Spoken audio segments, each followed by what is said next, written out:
যারা ভিটি মেশিনের টাইমিং জানেন না এক নজরে দেখে নিতে পারেন। আজকে সম্পূর্ণ টাইমিংটা আপনাদের দেখাবো।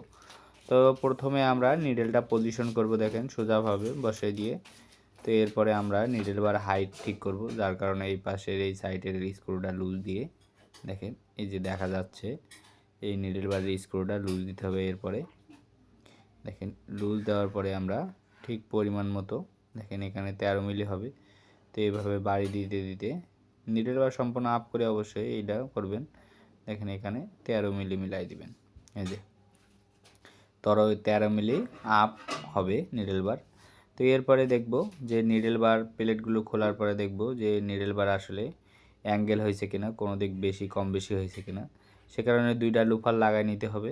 দুইটা লুফার লাগানোর পরে দেখেন ডাউন দিয়ে এইভাবে নিডেল বার যদি আঁকা বাঁকা থাকে তো খুব সহজে এইভাবে ঠিক করে নেবেন। তো নেওয়ার পরে অবশ্যই এভাবে এবার টাইট দিয়ে নেবেন, দেখেন সুন্দরভাবে। দেখেন এরপরে আমরা একটা লুফার টাইমিং করব, একটা একটা করে টাইমিং করতে হয়। তো প্রথম আমরা এই বাইরেটা লুফার টাইমিং করব।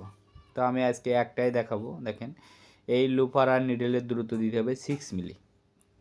দেখেন এইভাবে 6 মিলি করে নিতে হবে। এইভাবে যে দুইটা লুফার আছে এইভাবে 6 মিলি করে নিতে হবে।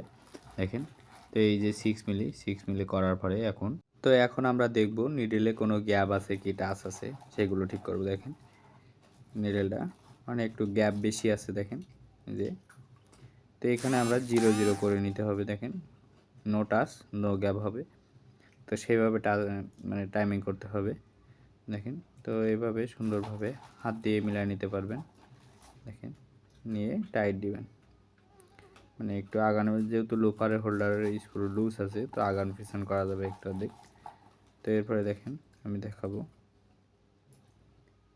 যে হালকা টাইট দিয়ে দেখব যে কী অবস্থা। দেখেন এখন একটু টাচ আছে, তো সেক্ষেত্রে কী করব, হোল্ডারটা হালকা করে করে এভাবে বাড়ি দিয়ে দিয়ে গ্যাপ করে নিব। দেখেন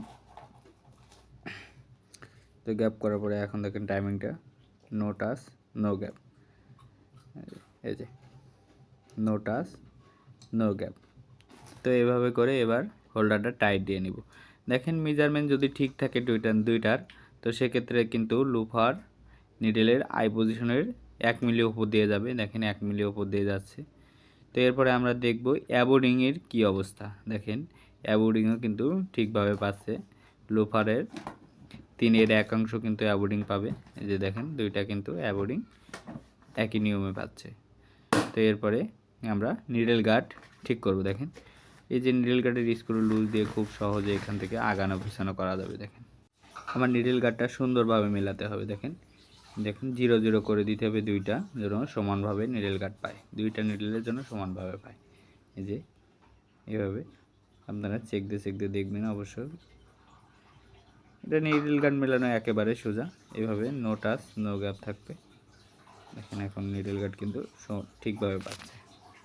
এইভাবে আপনারা খুব সহজে মিলাই দিতে পারেন। তো এবার স্ক্রুটা টাইট দিতে হবে। দেখেন সুন্দরভাবে এভাবে টাইট দিয়ে নেবেন। তো এরপরে দেখেন আমি সব কিছু লাগাই দিব, ফিডডক তারপরে নিডেল প্লেট। তো এরপরে চালাই দেখবো অবশ্য আপনাদের সামনে সব কিছু লাগানোর পরে এখন দেখি চালাই কী অবস্থা। দেখুন আশা করি এইভাবে যদি টাইমিং করেন আপনারাও খুব সহজে এই মেশিনে কাজ করতে পারবেন। দেখেন অনেক সুন্দর সেলাই হয়েছে একবারে পারফেক্টলি। তো ভিডিও ভালো লাগলে অবশ্যই একটা শেয়ার করে দিন।